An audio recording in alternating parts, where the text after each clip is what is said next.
8 മാസത്തിനും 10 മാസത്തിനും ശേഷം ഇൽമുൽ ഗൈബ് നിങ്ങൾ ചർച്ചക്കെടുത്തത് തന്നെ നിങ്ങൾ ഈ വിഷയത്തിൽ നിന്ന് എങ്ങനെയെങ്കിലും ഒന്ന് രക്ഷപ്പെട്ട് കിട്ടിയെങ്കിൽ എന്ന നിങ്ങളുടെ ദുരാഗ്രഹത്തിൽ നിന്നാണ് എന്നറിയാം.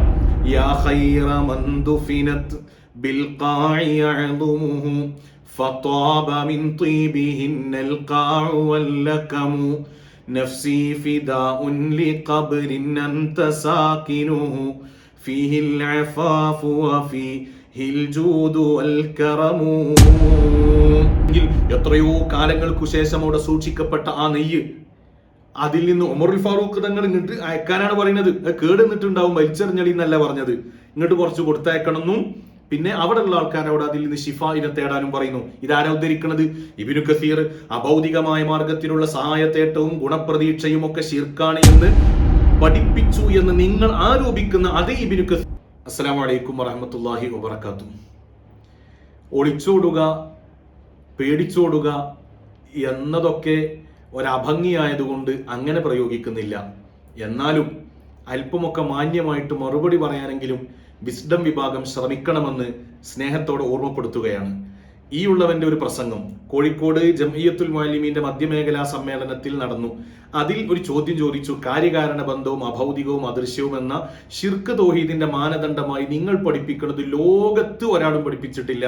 ഖുർആനിലില്ല, ഹദീസിലില്ല, മഹാന്മാരായ ഇമാമുമാർ പ്രാമാണികരായ പണ്ഡിതന്മാരും പഠിപ്പിച്ചിട്ടില്ല. പിന്നെ നിങ്ങൾക്ക് ഇത് എവിടുന്ന കിട്ടിയത്? തെളിവ് കൊണ്ടുവരാൻ പറഞ്ഞു.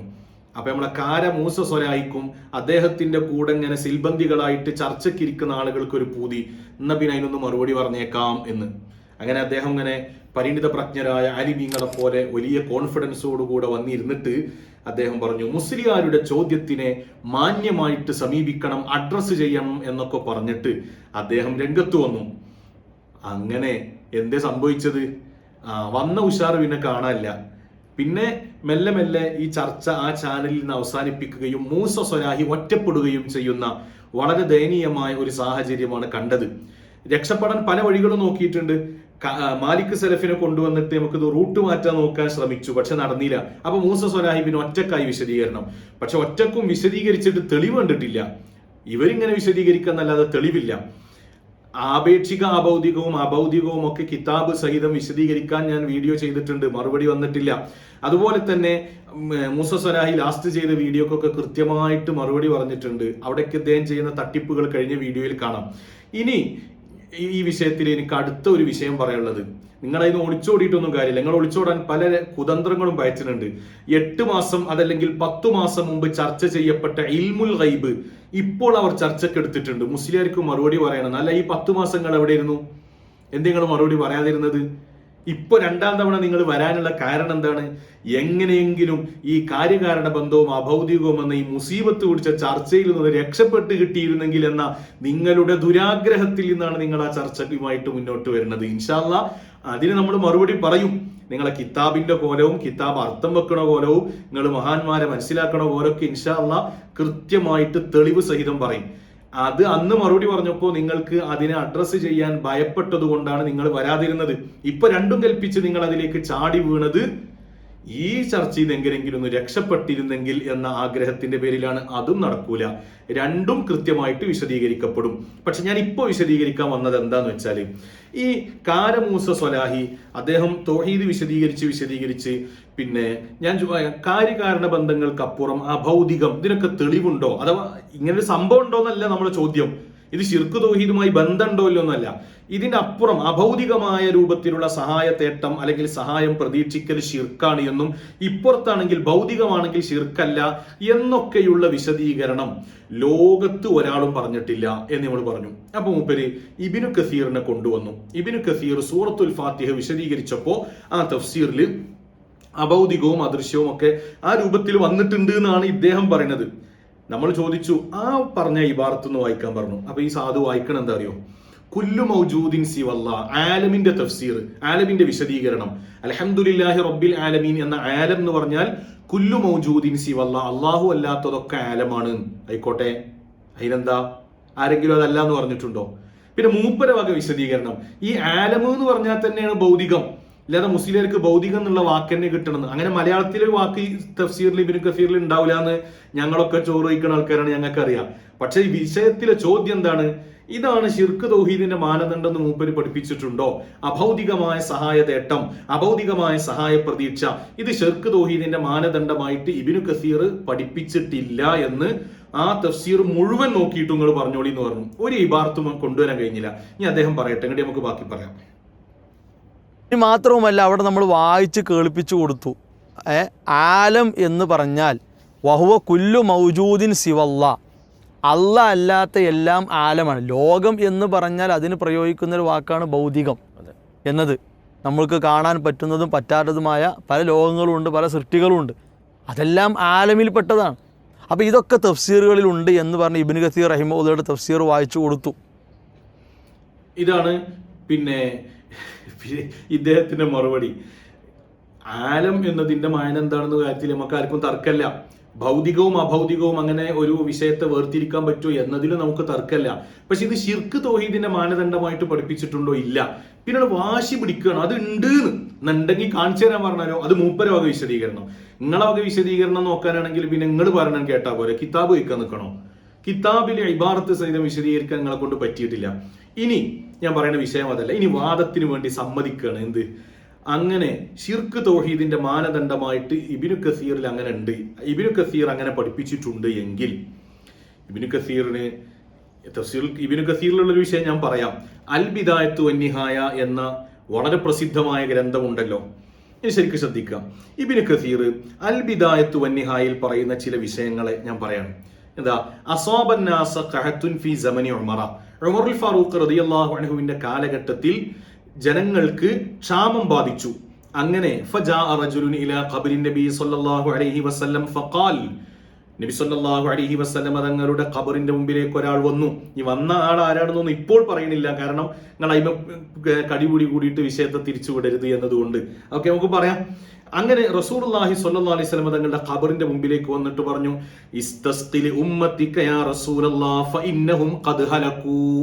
യാ റസൂലല്ലാഹ് ഇസ്തസ്ഖില്ലാഹ ലി ഉമ്മത്തിക. വഫാത്തായി കിടക്കുന്ന റസൂലുള്ളാഹി സ്വല്ലല്ലാഹു അലൈഹി വസല്ലം തങ്ങളുടെ ഖബർ ഷരീഫിന്റെ മുമ്പിൽ നിന്ന് നേരിട്ട് ഇസ്തിഗാസ നടത്തി. ബഹുമാനപ്പെട്ട റസൂലുള്ളാഹി സ്വല്ലല്ലാഹു അലൈഹി വസല്ലം തങ്ങളോട് സഹായാർത്ഥന നടത്തി. നിങ്ങളുടെ ഭാഷയിൽ ഇത് ശിർക്കാണ്, കാരണം കാര്യകാരണ ബന്ധങ്ങൾക്ക് അപ്പുറാണ്. അഭൗതികമായ മാർഗത്തിലുള്ള സഹായ പ്രതീക്ഷയല്ലേ ബഹുമാനപ്പെട്ട ആ സ്വഹാബി ഞാൻ പ്രയോഗിക്കണില്ല, അത് ഇപ്പൊ നമ്മളത് തർക്കമാക്കണ്ട, നമുക്ക് പിന്നീട് പറയാം.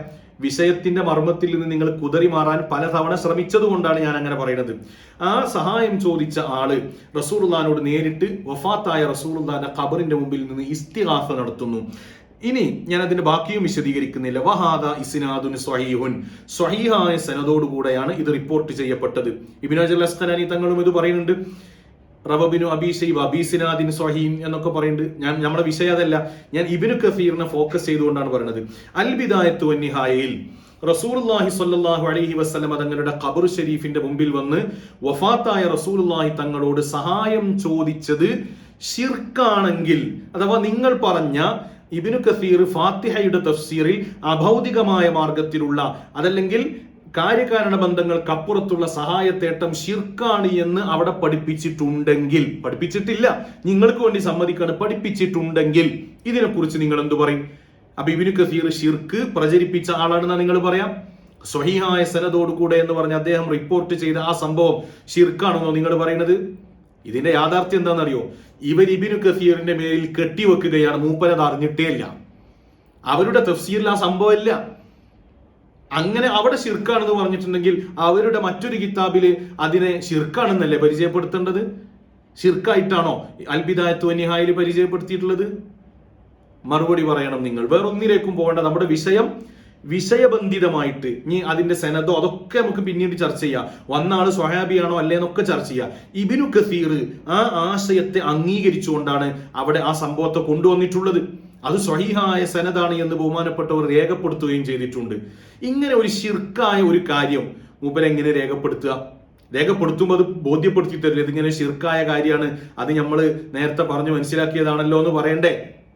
അതില്ല. ഒന്ന്. ഇനി എന്റെ രണ്ടാമത്തെ ചോദ്യം, ഈ അൽ ബിദായത്തു വന്നിഹായയിൽ നിങ്ങൾ കൊണ്ടുവന്ന ഇബ്നു കസീറിന്റെ കിതാബായ അൽ ബിദായത്തു വന്നിഹായയിൽ ബഹുമാനപ്പെട്ട സയ്യിദുന ഉമറുൽ ഫാറൂഖ് റളിയല്ലാഹു അൻഹുവിന്റെ കാലഘട്ടത്തിൽ അബൂ മൂസൽ അശ്അരി റളിയല്ലാഹു അൻഹു തുസ്തുർ കീഴടക്കിയ ഒരു സന്ദർഭമുണ്ട്. അതിൽ കാണാം ഫലം മഫ്തതഹ അബൂ മൂസൽ അശ്അരി തുസ്തുർ വജദഹു ഫീ താബൂത്തിൻ. അവിടെ ദാനിയാൽ നബി അലൈഹിസ്സലാമിന്റെ ഭൗതിക ശരീരം ഒരു പെട്ടിക്കകത്തുണ്ടായിരുന്നു. നബി സല്ലല്ലാഹു അലൈഹി വസല്ലം തങ്ങൾ പറഞ്ഞത് കാണാം, ഖാല മൻ ദല്ല അലാ ദാനിയാൽ, ദാനിയാൽ അലൈഹിസ്സലാമിനെ ഒരാളും കാണിച്ചു തന്നാൽ ഫബശ്ശിറൂഹു ബിൽ ജന്ന, അയാൾക്ക് സ്വർഗ്ഗമുണ്ട് എന്ന് റസൂലുള്ളാഹി സ്വല്ലല്ലാഹു അലൈഹി വസല്ലം തങ്ങൾ സന്തോഷ വാർത്ത അറിയിച്ചോളൂ എന്ന് നബി തങ്ങൾ നേരത്തെ തന്നെ പറഞ്ഞിട്ടുണ്ട്. അങ്ങനെ ബഹുമാനപ്പെട്ട ഉമറുൽ ഫാറൂഖ് റളിയല്ലാഹു അൻഹുവിന് പിന്നെ അബൂ മൂസൽ അശ്അരി റളിയല്ലാഹു അൻഹുവിനോട് കത്ത് എഴുതുകയും ഒക്കെ ചെയ്തു. അത് നമ്മളെ വിഷയവുമായിട്ട് ചെറിയ രൂപത്തിലെ ബന്ധമുള്ളൂ, മനസ്സിലാകാൻ വേണ്ടി പറഞ്ഞാണ്. ഇനിയുള്ള സംഭവം നോക്കുക. അങ്ങനെ ബഹുമാനപ്പെട്ട അബൂ മൂസൽ അശ്അരി റളിയല്ലാഹു അൻഹു ദാനിയാൽ അലൈഹിസ്സലാമിന്റെ ജനാസ സൂക്ഷിച്ച ആ പെട്ടിക്കകത്തുണ്ടായിരുന്ന കാര്യത്തെ വിശദീകരിക്കുകയാണ്. മുസ്ഹഫൻ, ചില ഏടുകളുണ്ട്, അതുപോലെ തന്നെ ഒരു പാത്രത്തില് നെയ്യ് ഉണ്ട്, അതുപോലെ മറ്റു പല സാധനങ്ങളും അവിടെ ഉണ്ട്.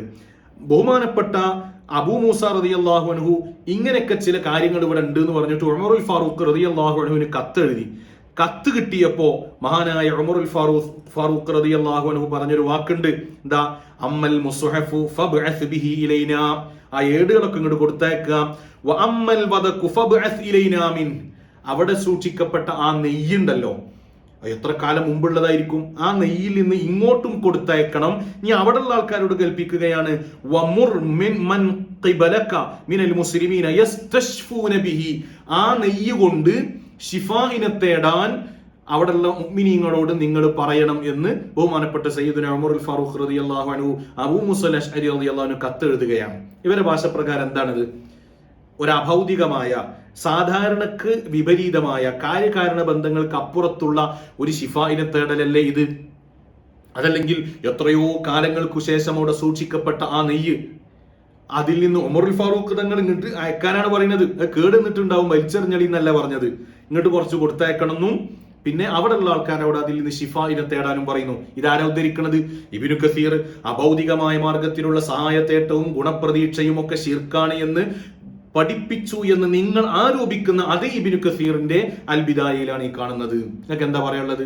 അഥവാ നിങ്ങൾ പറയുന്ന അഭൗതികവും ഇബ്നു കസീറും തമ്മിൽ യാതൊരു ബന്ധമല്ല. എന്തിനാ കൂട്ടർ ഇമാമന്മാരെ പേരിൽ ഇങ്ങനെ പച്ചക്കളവ് പറഞ്ഞിട്ട് ജനങ്ങളെ ഫസാദാക്കുന്നത്?